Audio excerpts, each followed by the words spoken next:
Assalamualaikum warahmatullahi wabarakatuh. Allahumma sholli ala Sayyidina Muhammad wa ala ali Sayyidina Muhammad. Pemirsa yang dirahmati Allah, marilah kita simak ceramah dari Buya Arozi Hashim dengan tema Jika Allah Memilihmu untuk Mengenalnya. Sebelumnya marilah kita perbanyak sholawat minimal 1000 kali sehari, agar hidup kita penuh barokah dan mendapatkan syafaat kelak. Jangan lupa berikan dukungan kepada channel kami dengan memberikan super thanks seikhlasnya.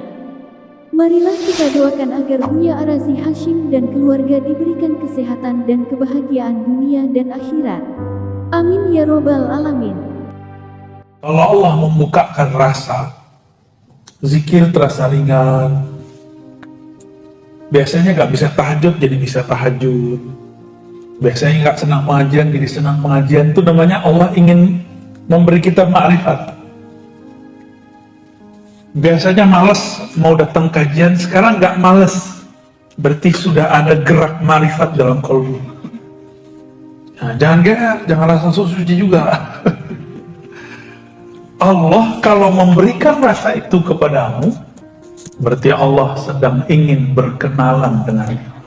Itu maksudnya. Kita tiba-tiba zikir pagi sore, kayaknya rajin. Pernah ngalamin itu gak?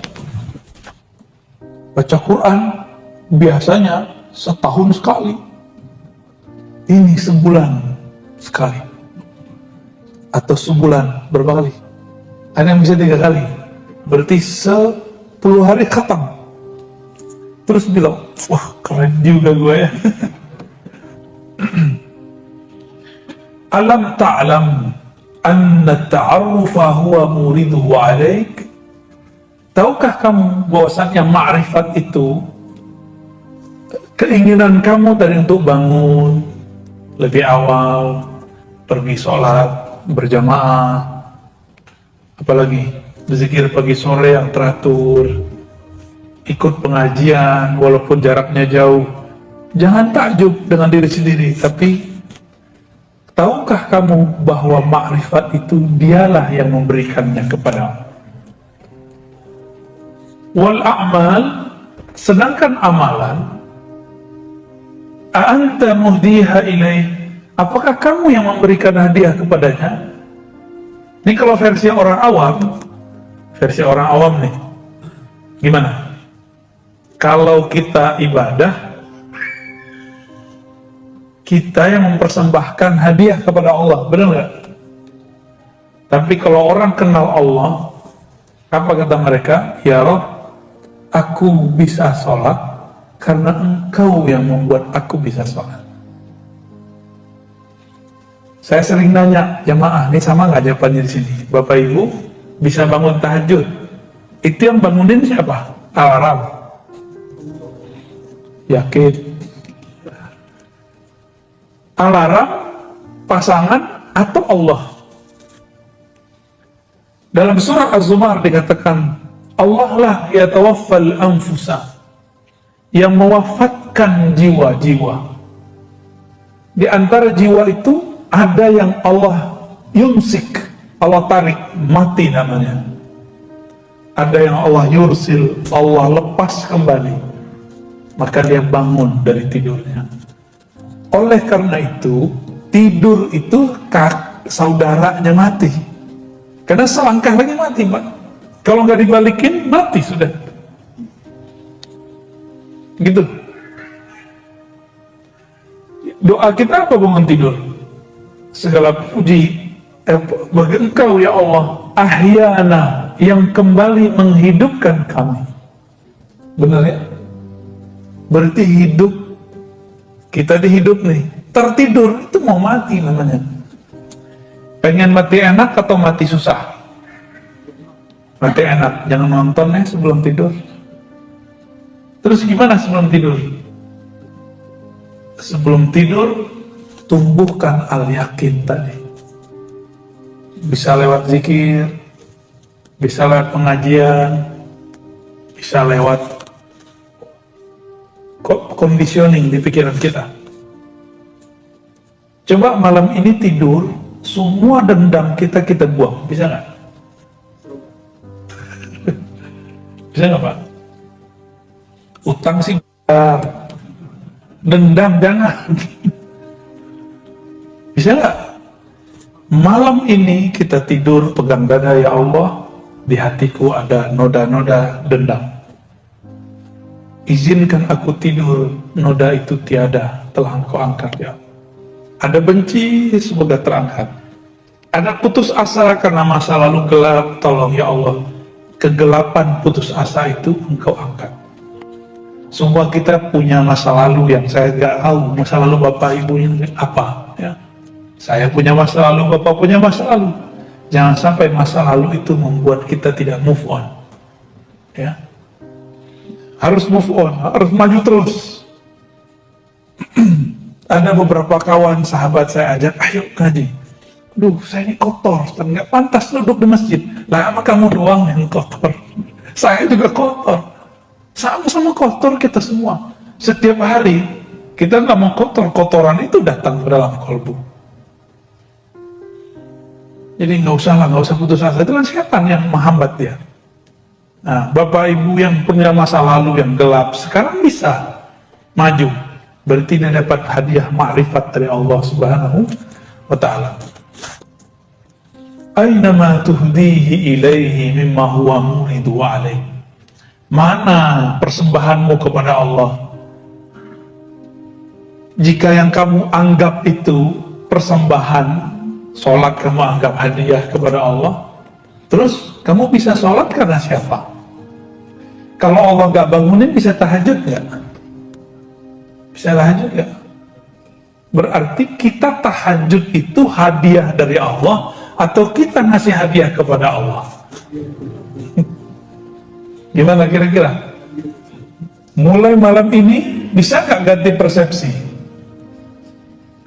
Tahajud itu tanda terima kasih. Itu yang dimaksud Nabi waktu Aisyah bertanya. Ini gak pernah diungkap Pak sebelumnya, jarang orang mengungkap ini. 1-2 paling kiai kita yang mengungkap ini. Karena selama ini kajian hikam cuma di pesantren-pesantren, di majelis-majelis thariqah. Orang di Majapos berapa kali kirim Fatihah, ya. Tembus juga, ya.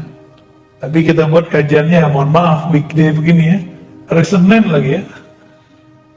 Ya, alhamdulillah. Itu namanya ta'aruf, Pak. Ma'rifat masuk dalam kolbu. Mau hari apa jadi, Ustaz? Nabi ditanya oleh Sayyidatuna Aisyah, kenapa engkau masih sholat sebanyak itu, wahai Rasulullah? Sampai kakimu kapalan, wahai Rasulullah. Sedangkan engkau diampuni dulu, sekarang, dan nanti. Apa jawaban Nabi? Afala an akuna abdan syakura. Apakah aku tidak boleh, wahai Aisyah, menjadi hamba yang berterima kasih kepada Allah? Karena aku dibangunkan malam ini, aku berterima kasih karena dibangunkannya. Aku diizinkan sujud, aku berterima kasih bisa sujud lama-lama. Aku diizinkan masih bisa ngangkat tangan. Allahu Akbar di saat orang masih ngorok. Jadi Bapak bisa hidup, datang sekarang, jangan kayak dulu, katakanlah hati terima kasih ya Allah.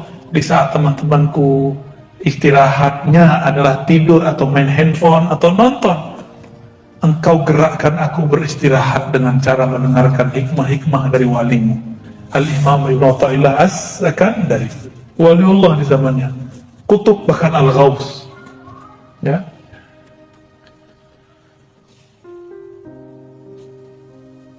Maka beliau katanya, aina ma tuhdi huwa muridu alaik. Itulah kata-kata Nabi. Apakah aku tidak boleh bersyukur? Apakah aku tidak boleh berterima kasih kepada Allah SWT? Saya jelasin begini Pak, bukan saya yang pinter Pak, jangan salah paham ya.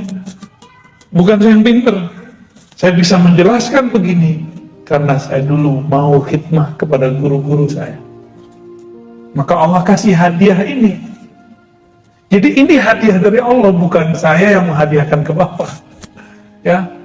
Maka nanti kalau ada yang bisa baca kitab, bawa kitabnya ke sini Pak. Jadi ngaji, lihat, walaupun terjemahan, baca aja. Siapa tahu ada umur, ya, bisa mengajarkannya, ya. Amin. Kalau enggak bisa ngajarin orang, ini di rumah kita. Siapa tahu, ya. Jadi gimana? Mas ini minta pahala? Saya malu meminta pahala kepada Allah. Ya. Pahala itu bahasa Sanskerta berarti balasan. Berani minta balasan dari Allah? Ibarat gini, saya minjem mobil Bapak, saya pinjam nih mobil Bapak hari ini, pulang-pulang bersih, terus saya bilang, mana bayarannya Mas? Ya, saya minjem, terus saya minta bayaran dari pinjaman itu, waras nggak? Jadi sebenarnya banyak orang beribadah tuh belum sampai babul yakin. Kalau dibilang nggak waras termarah Pak ya.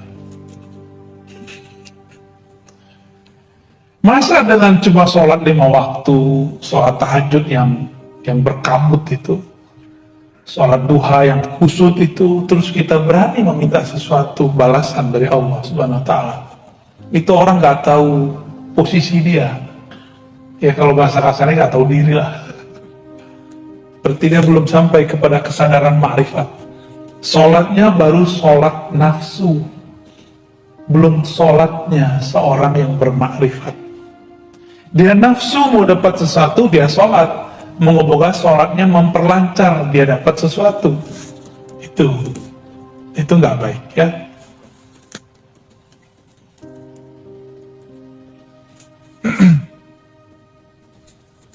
Saya tanya lagi, masih berani minta pahala?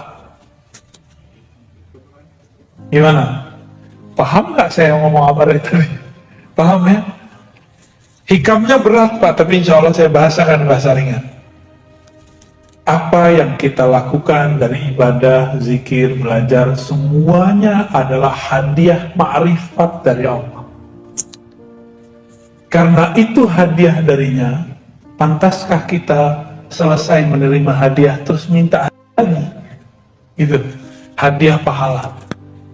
Saya rasa nggak pantas. Maka saya mengimbau diri saya sendiri dan kita semua yang hadir, cukup meminta pahalanya.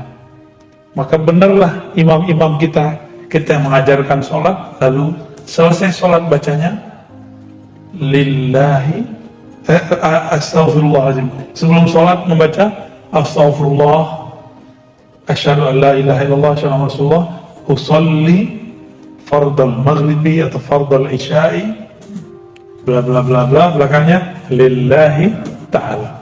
Itu wajar supaya nggak minta macem-macem ya. Kalau masih minta macem-macem berarti belum dapat ma'rifat, baru dapat amal gitu. Jadi kalau kita buat dua tuh model cara orang beribadah ya. Ini banyakannya kangen nih Pak.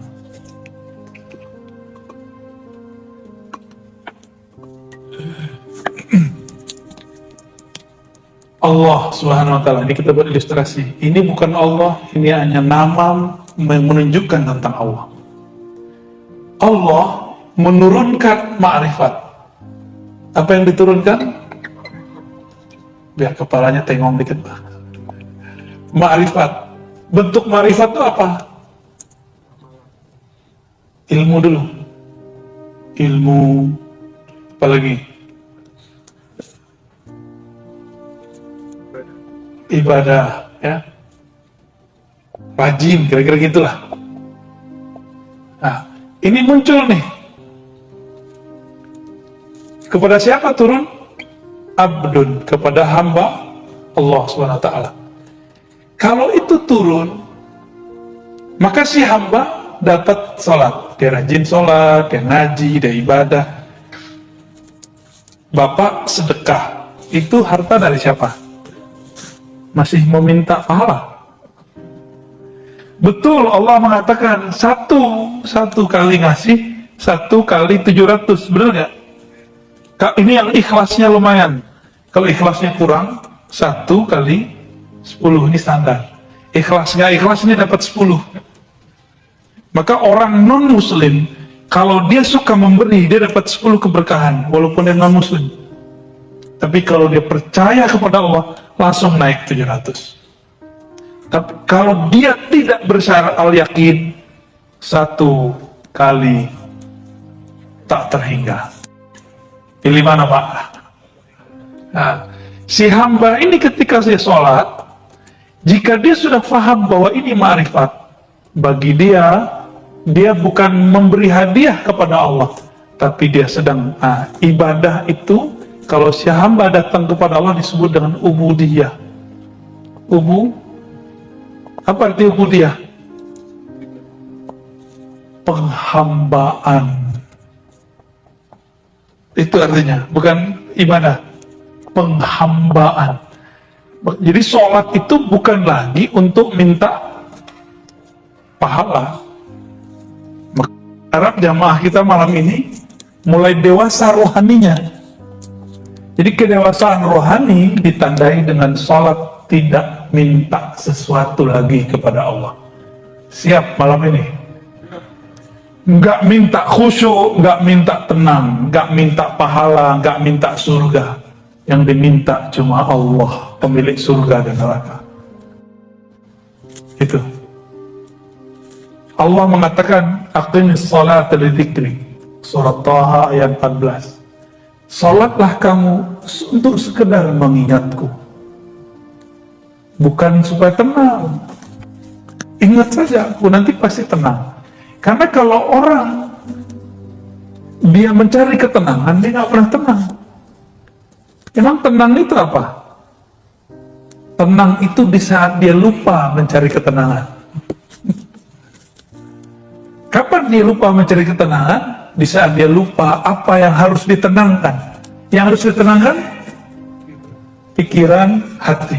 Lupakan itu, baru masuk ke zikrullah. Maka zikir itu ada tingkatannya 3. Tingkatan zikir, Pak. Pertama, zikir menyebut. Ya, ini tingkatan zikir nih. Kalau kita buat tingkatan zikir, zikrullah ya.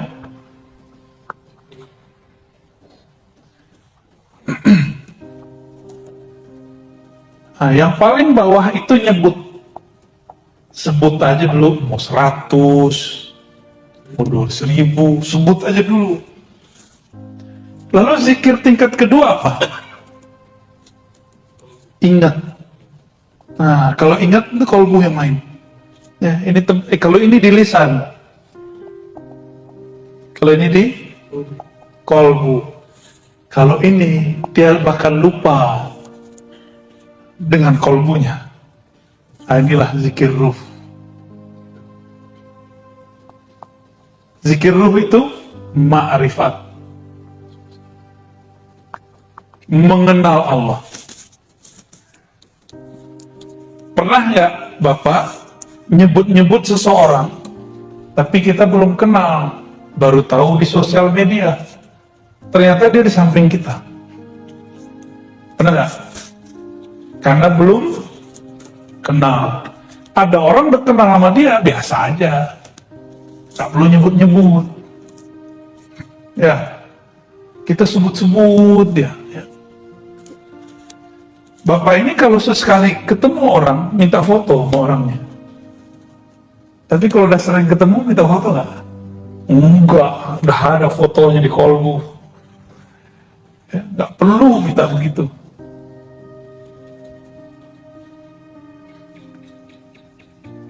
Nah, itulah modelnya. Menyebut, mengingat, bermakrifat, mengenal. Makrifat artinya mengenal. Kalau sudah mengenal, Allah jauh nggak dari kita? Allah dekat atau jauh? Allah sangat dekat. Karena dia sangat dekat, dia nggak perlu disebut-sebut, dia nggak perlu diingat-ingat. Cukup dia dikenal, didekati, diajak ngobrol. Kalau udah kenal, ngobrol nggak? Tapi kalau belum kenal, berani nggak ngajak ngobrol? Sungkan kita, diem-diem aja kita sama dia. Maka zikir tertinggi adalah zikir mengenal.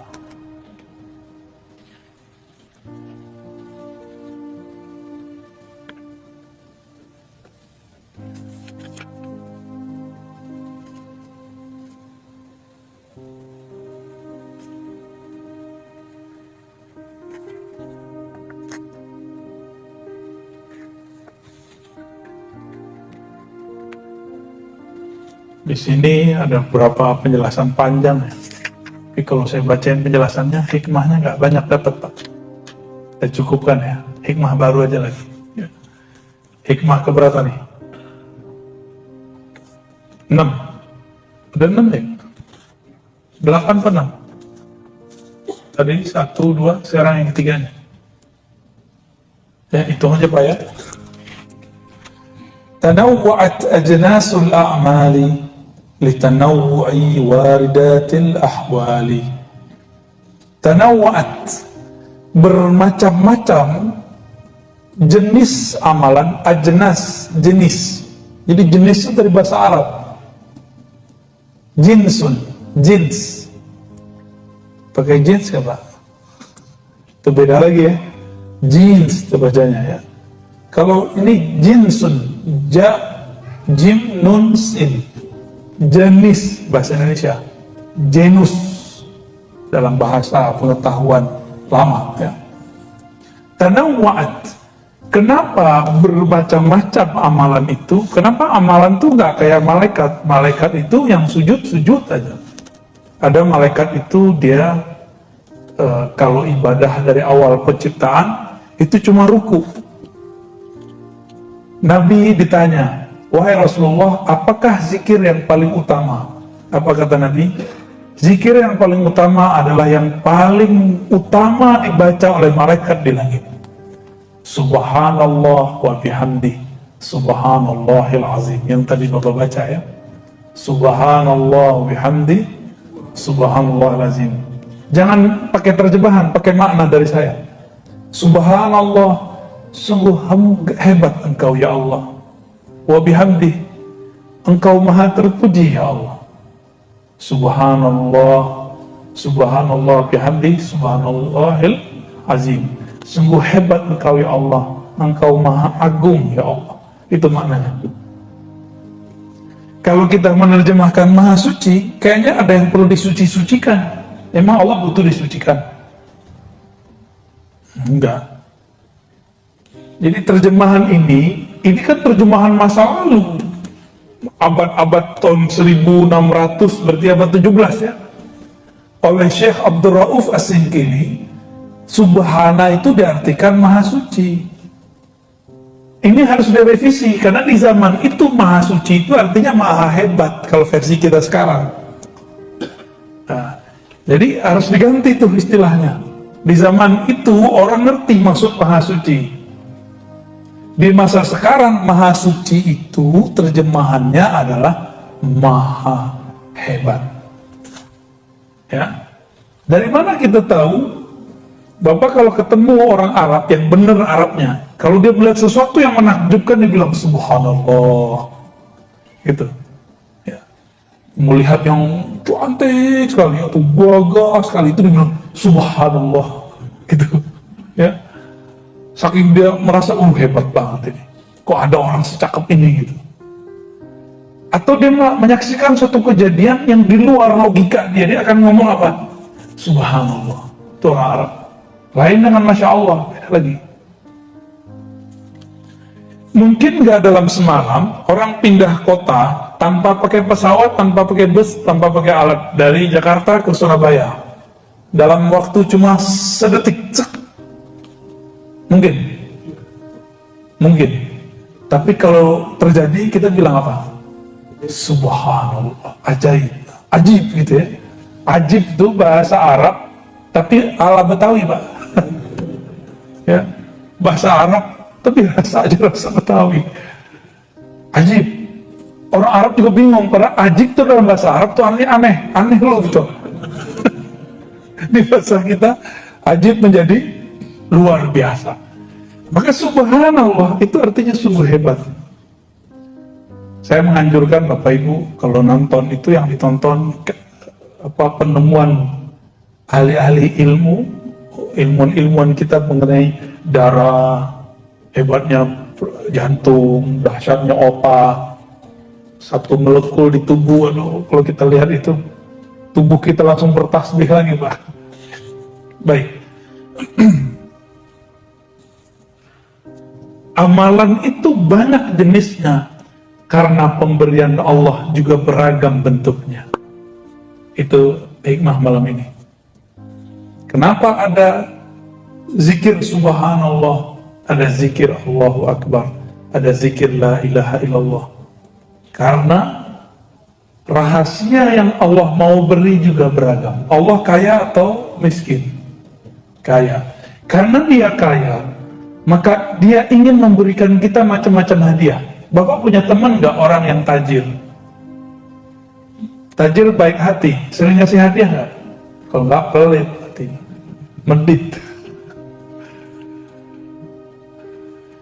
Apabila ada orang kaya, dia suka ngasih hadiah sama kita karena dia senang. Pasti hadiahnya macam-macam. Kadang ini, kadang itu, kadang ini, dan kadang-kadang surprise. Allah lebih kaya daripada yang kita bayangkan. Dia ingin kita menerima itu. Tapi Allah Subhanahu wa Ta'ala ingin kita siap menerimanya. Allah nggak butuh tasbih, kita nggak butuh. Allah nggak butuh sholat, kita nggak. Yang Allah mau dari kita adalah engkau siap-siaplah menerimanya. Gitu. Kita mau kasih motor ke anak kecil umur 10 tahun. Tanda sayang atau bunuh? Ya, konyol atau hebat? Konyol itu. Allah itu ingin memberi sesuatu, hambanya itu siap gitu. Maka anak muda nih, ya, yang suka main sosial media, nggak usah haus popularitas. Tak kuat nanti kalau populer. Ya. Orang yang menghambakan popularitas tersiksa. Kalau satu orang dislike itu tersiksa. Ya. Ada orang ngeritik dikit, sakit hati. Kalau hamba syuhrah, abdus syuhrah, hamba popularitas. Kan sekarang anak-anak cita-citanya kalau ditanya, bang, mau jadi apa? YouTuber. Aduh, Masya Allah. Saya kaget-kaget tuh anak-anak ditanya begitu sekarang. Dia nggak tahu resikonya. Dia nggak tahu resikonya. Orang kalau sudah terkenal dengan satu brand, dia harus memaksakan dirinya seperti itu. Dan itu sandiwara yang paling menyiksa diri. Bapak tahu orang yang nyanyi pop, yang umuran Bapak itu loh Pak. Ya, bukan yang di Indonesia. Kan ada tuh yang orang Palembang tuh siapa namanya? Yang pernah di TVRI terus dipecat. Bukan, masih hidup. Siapa namanya gitu? Itu kan keluarga dia keluarga musisi segala macam. Itu terkenalnya ngepop, tapi di rumah ngedangdut Pak. Tapi kalau dia main dangdut di luar, itu merusak brandingnya. Itulah popularitas. Saya dulu pernah diundang oleh seorang motivator bersama teman-teman saya. Kebetulan waktu itu kita ngurusin lembaga dakwah. Si motivator ini ingin mengajari ustadz. Nah, bayangin coba. Hebat tuh ya. Hebat bener ya. Ingin mengajarin ustadz nge-brand dirinya. Kita tuh harus nge-brand diri. Oh, kita dengerin aja dia main. Nge-brand oke, bagus. Akhirnya ada yang nge-brand diri pakai warna baju. Ya kan, ada kan ustadz dengan baju tertentu? Ya boleh-boleh aja sih Pak. Dulu ada rame tuh, Pandawa 5 tuh ada kan? Yang nggak ada tuh Ustadz Petruk tuh nggak ada dulu. Macam-macam, jadi mereka membuat branding. Itu pengaruh beberapa motivator ini. Saya tahu beberapa motivator ini menggurui si Ustadz yang sebenarnya Ustadz itu adalah seorang guru. Nggak sopan bener ya. Mungkin niatnya bener baik, supaya Ustadz ini punya kualitas hidup yang setara dengan para motivator. Nggak, Ustadz itu jalan hidupnya beda. Ya. Terus terakhir dia bilang apa? Ustadz itu kalau ceramah harus memperhatikan sound. Terus apa lagi? Harus bertarif. Waduh. Itu teman-teman saya yang ikut rata-rata rusak karena sibuk motivator. Ya, beda Pak. Kalau ustadz tuh dengan motivator tuh beda. Ustadz tuh dia ngomongin Allah sama akhirat. Walaupun dia butuh duit, dia nggak boleh ngomong. Ya, nggak boleh dia ngomong. Itu brandnya tuh Allah. Semua brand itu Allah udah. Jadi nggak usah sih ustadz tuh kemudian harus di brand dengan warna baju, di brand dengan biar terjaga brandnya, kalau datang harus mobilnya bagus. Nggak mesti. Kalau ada rezeki ya beli mobil, kalau enggak ya apa adanya aja. Ustadz tuh harus pakai baju tertentu, apa sorban tertentu, ya salam, itu nyiksa diri. Apakah dengan miring sedikit begini ilmunya berkurang Pak? Nggak ada urusan. Kok Pak ini dimiringin dikit, ini merubah? Nggak berubah ilmunya. Kalau emang ilmu ada di dalam akan berubah. Saya datang di sini pakai sarung, pakai gamis, Bapak karena udah kenal, Bapak biasa aja, ya kan? Karena saya juga biasa, Bapak biasa juga kan? Saya datang sebagai orang biasa, nggak pakai tarif-tarifan, Bapak santai kan? Kalau nggak Bapak deg-degan juga Pak, kita udah bayar nih, udah panjer nih, deg-degan juga. Maka di Quran, di surat Yasin itu jelas kalam Allah. Ittabi'u man la yas'alukum ajra. Ikutilah orang yang tidak minta tarif. Mereka lah orang-orang yang dapat hidayah. Kalau bahasa Imam Malik, wa ma lillahi baqiya. Suatu karir, karya, kinerja, dakwah karena Allah pasti kekal. Kita ini gak ada yang sempurna Pak, tapi kalau kita nempel kepada Allah, sempurna jadinya. Semua kita punya dosa, tapi kalau kita nempel kepada ampunan Allah, kita diampuni oleh Allah. Salat kita gak ada yang bagus, tapi kalau kita nempel kepada ridha Allah, Allah akan baguskan salat itu. Ya. Ketika seseorang baca Alhamdulillah, maka akan ada satu kondisi di kolbunya kalau dia berkoneksi dengan Allah. Pahami dulu makna Alhamdulillah. Alhamdulillah artinya thanks God, ya. Syukran ya Allah, terima kasih ya Allah, semua pujian itu milikmu ya Allah. Allah itu dipuji sebagai tanda terima kasih, maka ditulislah segala puji. Kalau di abang sebelah kan puji Tuhan, ya. Ya, akhirnya sama-sama garing. Ini baca Arab, ini baca terjemahan, sama gak sama garing. Menurut saya cukup kita katakan terima kasih ya Allah. Itu lebih dasar. Ya. Ya, syukran ya Rabb. Itulah rasa syukur. Syukur ya Allah, gitu artinya. Kalau baca Allahu Akbar, apa yang dirasakan? Ya Allah, Engkau besar, kami kecil. Kalau kita bawa pikiran banyak mau sholat, cukup baca takbir. Bapak manai takbirnya. Itu semua pikiran kita langsung mengecil. Yang besar hanyalah Allah Subhanahu wa ta'ala. Kita punya banyak masalah sebelum sholat. Setiap hari ada masalah nggak? Ya.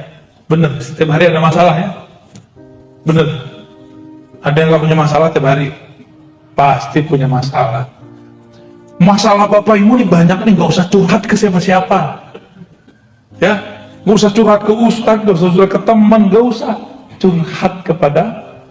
Cukup katakan Allahu Akbar, ya Allah masalahku banyak, tapi Engkau ampunan rahmatnya, bantuannya lebih banyak, jalan keluarnya lebih banyak. Itu selesai cepat itu Pak, selesai cepat itu. Jadi kita ini mentok karena kita jalan lewat jalan buntu. Coba mundur dulu, kan nggak mau mundur. Mundur, cari yang baru. Maka zikir itu membuat orang mau mundur dari kesalahannya supaya maju mencari yang benar. Itu yang disebut taubat. Ya. Jadi pribadi taubat itu bukan pribadi yang sering baca astagfirullah, astagfirullah, astagfirullah. Itu namanya bacaan istighfar. Ya, Taubat itu pribadi yang tidak menyalahkan siapa-siapa, tapi dia menyalahkan dirinya. Dia ketemu pakai GPS, salah, salah GPS nih. Ya bukan begitu. Kenapa dia nggak mau nanya sama orang? Ini kan udah tahu ada orang, hanya ke GPS. Apalagi zikirnya, sholawat. Sholawat itu mencakup zikir-zikir yang ada. Jadi kalau saya sholawat, Bapak Ibu, Bapak sholawat, itu tadi zikir kita yang tadi ke bawah semua dia. Kenapa? Saya mau tanya Pak, sholat kita zakat ya, Allah zakat nggak? Allah sholat nggak? Allah haji nggak? Allah umroh nggak? Allah puasa nggak? Tapi Allah sholawatnya, berarti sholawat spesial nggak? Di saat seseorang bersolawat, dia sedang satu frekuensi dengan Allah. Itulah fana, lebur dalam cinta, maka dia bersolawat. Solawat itu artinya, ya Allah, sampaikan cinta kami kepada Nabi Muhammad. Kalau terjemahannya, ya Allah turunkan rahmat ke Nabi Muhammad. Emang Rasulullah masih butuh digituin? Enggak. Ini saya kasih artinya Pak ya. Apa arti sholawat? Ya Allah, sampaikan cinta kami kepada Rasulullah Sallallahu Alaihi Wasallam. Baru tuh ada rasa tuh ketika bersolawat. Jangan nerjemah lagi sholat, tapi maknai sholat itu. Itu aja bedanya kalau kita belajar hikam dengan belajar terjemah. Saya yakin kalau orang sini belajar terjemah, 2 kali pertemuan kabur.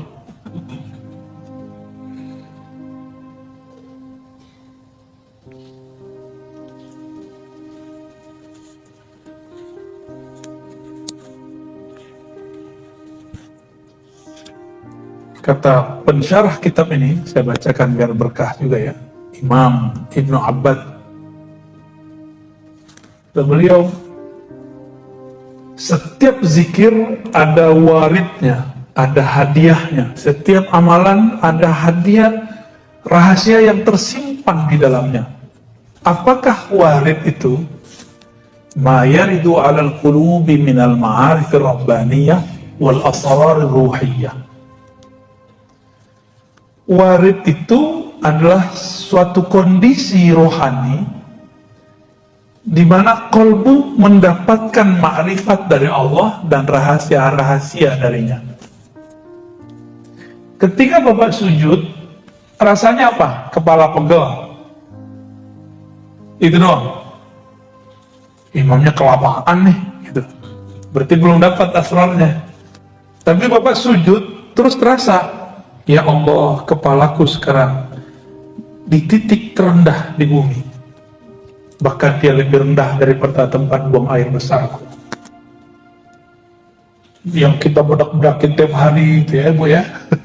Ini mas-mas ini pakai bedak kan ya? Nggak usah lah, cukup istri kita aja yang cantik ya. Kita nggak usah jadi cowok cantik. Rawat sih boleh, tapi jangan bikin riuh untuk badan sendiri. Laki-laki itu nggak usah begitu ya. Apabila kolbu kedatangan rasa, masuk rasa itu, rasa, ya Allah, kepalaku lebih rendah. Aku taruh serendah-rendahnya, bahkan lebih rendah dari tumitku. Itu Bapak kecanduan sujud, Pak. Enak sujud begitu. Rasa itu nikmat sujud. Tapi temukan sendiri rasa itu ya. Tadi itu kunci-kunciannya kita kasih. Jadi kalau zikir, pas sujud, itu yang kita rasakan. Jangan ngayal kemana-mana. Nabi kasih benefit. Aqrabu ma bainal abdi wa rabbihi fis sujud. Itu benefit. Sedekat-dekat hamba kepada Allah lagi sujud. Ya, maka berdoalah kepada Allah. Kan begitu di hadisnya. Nabi kasih jalan kalau orang masih mau doa. Tapi sujud yang sebenarnya masih perlu doa nggak? Nggak perlu lagi doa. Sujud itu sudah di dalamnya doa. Ya. Karena Nabi setiap kali memintakan syafaat kepada Allah untuk kita, Nabi sujud dulu. Dan nanti di akhirat Bapak Ibu, Nabi itu makhluk paling sibuk. Dia nggak sempat mikirin diri sendiri, nggak sempat mikirin siapa-siapa dalam dirinya. Yang dipikirkan ummati, ummati, ummati. Setiap kali mau lewat, itu ada datang orang cari, wahai Rasulullah bantulah kami, wahai Rasulullah bantulah kami. Di tangannya sudah ada daftar orang yang dia mau bantu. Itulah kekasih-kekasihnya, ulama-ulama pewaris ilmunya, mewarisi sifat-sifatnya. Tidak hanya mewarisi sarban dan jenggotnya, tapi juga mewarisi karakter-karakter rahmatnya. Itu udah ditandain nama Rasulullah. Lalu sahabat bertanya, wahai Rasulullah, bagaimana cara engkau nanti tahu bahwa itu adalah umatmu semuanya untuk umat? Jawaban Nabi, aku mengetahuinya dari ghurran muhajjalin, dari pancaran bekas wudhu. Wudhu itu isinya apa? Cuci-cuci muka? Bukan. Wudhu itu membersihkan zahir, mensucikan batin. Sebagaimana Allah memandang kalbu manusia, maka di akhirat Nabi diizinkan memandang kalbu manusia. Ya, kalau di dunia Nabi tahu, dikasih tahu isi hati orang, tapi nggak boleh berhukum. Itulah yang terjadi ketika ada orang bapak Khawarij datang, Nabi nggak boleh bunuh, karena dia belum menunjukkan kekasarannya. Jadi kelompok ekstrim nih sekarang, kalau dia belum kasar, kita belum boleh main tangan, Pak. Belum boleh mentangkap. Tapi kalau dia sudah menyiapkan bom, membunuh, Masya Allah, itu boleh. Dan kita beridoi kalau ada polisi, bagian tertentu di polisi melakukan itu. Itu penyelamatan bagi kita. Ya, penyelamatan bagi negara ini. Bapak mau nanti buat maulid di bom orang? Mau nggak nanti? Ya. Nah, maka kelompok-kelompok ini sekarang muncul, itu diberangus oleh salah satu perangkat kepolisian. Kita doakan mereka supaya tetap tulus kepada Allah Subhanahu wa taala, ya.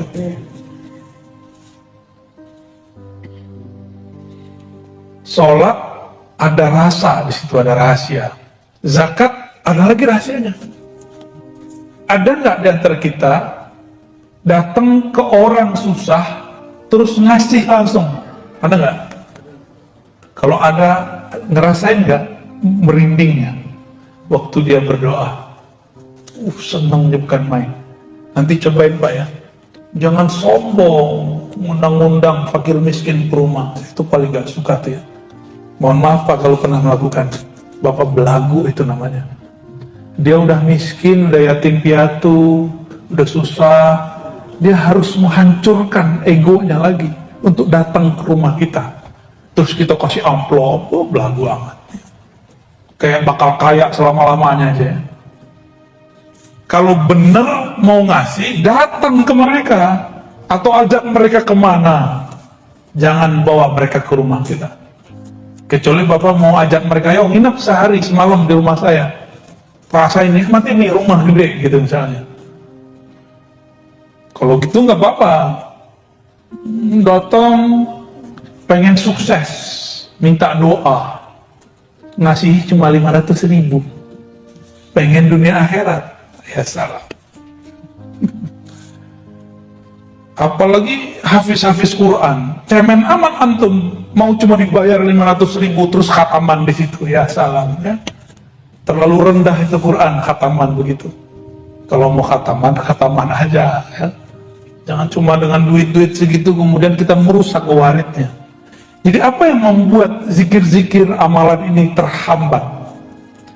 Jadi sir dari Allah mau turun, rahasia dari Allah mau masuk ke dalam kolbu, tapi terhalang.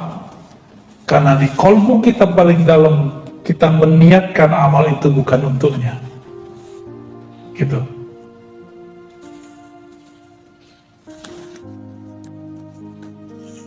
Jadi kalau Bapak Ibu ntar wiridan, udah ya, ijazah yang lama itu simpen aja. Zikir biar kaya tuh simpen Pak. Apalagi zikir mahabbah simpen, udah nggak usah. Zikir buat sakti, simpen, gak usah lagi. Sekarang zikir yang biasa, lalu katakan, aku berniat menyebut Engkau ya Allah, karena Engkau layak disebut. Aku memujimu ya Allah, karena Engkau layak dipuji. Aku menyembahmu ya Allah, karena Engkau layak disembah, bukan karena aku pengen jadi kaya. Aku baca surah Al-Waqiahmu ya Allah, karena Engkau layak ayat-ayatmu dibaca, bukan karena pengen usahanya lancar. Bisa nggak begitu? Itu baru tasawuf. Jadi tasawuf itu bukan wiridan untuk sesuatu, ijazahan, mahar, bukan, itu bukan tasawuf. Itu pseudo tasawuf. Ya, tasawuf palsu. Tapi boleh nggak? Ya boleh, silakan. Cuma ta'ibtum, ta'ban, selamat lelah. Ya. Nih, ini saya kasih contoh Pak. Ini kan pengalaman saya sendiri. Saya baca surat tertentu, ayat tertentu, dengan angka tertentu, supaya saya dapat rezeki besok. Atau besoknya lagi. Udah selesai semua wiridannya ribuan. Sampai nggak ngantuk-ngantuk. Nggak tidur-tidur, dan kita ngantuk-ngantuk. Ditunggu besok, nggak datang-datang batu rezeki. Capek kan? Capek. Padahal simple aja, nggak usah wiridan, besok bangun silaturahmi, datangin ahlinya, datangin orangnya, jadi.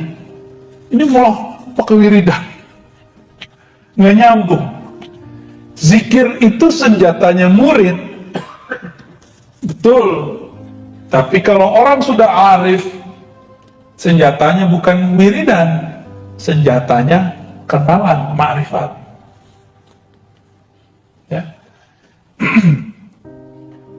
Kan biasanya sering tuh datang ke kiai, Pak Kiai, ajarin dong doa supaya kaya gitu. Udahlah, itu nggak usah lagi ya. Pak Kiai, saya mau merantau nih, kasih dong doa penjagaan diri. Salah itu. Ya. Nggak enak itu, nggak enak. Ya. Ntar kalau mengamarkan itu kita curiga terus sama orang. Bapak Ibu yang makan Allah, udah jam 9 ya.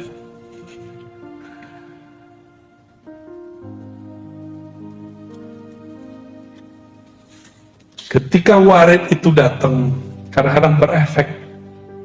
Ada orang tuh tiba-tiba rajin ibadah. Ada ketika datang Mesir itu, dia nangis. Ada yang ketika datang rasa itu, dia rindu. Nah, dan itu kita praktekin Pak. Di sini nggak ada yang ikut talqin zikir kemarin ya. Kita ketika talqin zikir, waktu di Ciputat, di doang ngajinya. Nah, yang talqin di Ciputat, di dekat UIN. Pas syahadat, ada yang merasakan sesuatu, tapi tidak merasakannya waktu baca Fatihah. Ada yang waktu Fatihah merasakan sesuatu, tapi tidak merasakannya saat istighfar. Ada yang menangis-nangis dalam istighfar, tapi kebingungan ketika baca Qul Huwallahu Ahad. Ada yang tersentuh baca kulhu, tapi dia bingung pada sholawat. Tapi rata-rata Pak, di bab sholawat semuanya hanyut. Mau kolbu keras, kolbu lembut, semuanya hanyut. Karena merindukan Rasulullah SAW. Karena dalam sholawat itu ada unsiyah, keintiman kolbu dengan kekasih, yaitu Rasulullah SAW. Nah, semoga rasa itu muncul di kita. Nah, ada yang dia tenggelam, rasanya hanyut dalam sholawat. Kita ajak zikir, dia bingung. Karena dia masih asik dalam sholawat. Jadi itu beda-beda orang, beda-beda ahwal, beda-beda warid yang datang. Jadi saya sendiri menyaksikan dan merasakan bahwa itu nyata. Beda amal, beda bacaan, beda gerakan, beda aktivitas, beda rahasia yang diturunkan oleh Allah Subhanahu wa Ta'ala. Maka rahasia dalam sholat beda dengan zakat, beda dengan puasa, beda dengan haji, beda dengan umrah. Semoga yang hadir malam ini tidak lagi ibadah minta pahala. Amin. Semoga yang hadir malam ini tidak lagi beribadah pamrih. Amin. bukan lagi karena pengen dapat surga, bukan lagi karena dijauhkan dari neraka, bukan lagi karena pengen dapat ketenangan dan khusyuan. Semoga yang hadir malam ini beribadah karena Allah layak disembah, karena Allah pantas dipuja-puji. Itulah ibadah yang mutlak. Orang inilah yang disebut oleh Allah abdi, hambaku. Kalau yang mencari ketenangan disebut hamba sakinah, yang mencari khusyuk abdul khusyuk, yang cari popularitas abdul syuhur, yang gak mau terkenal abdul butun. Allah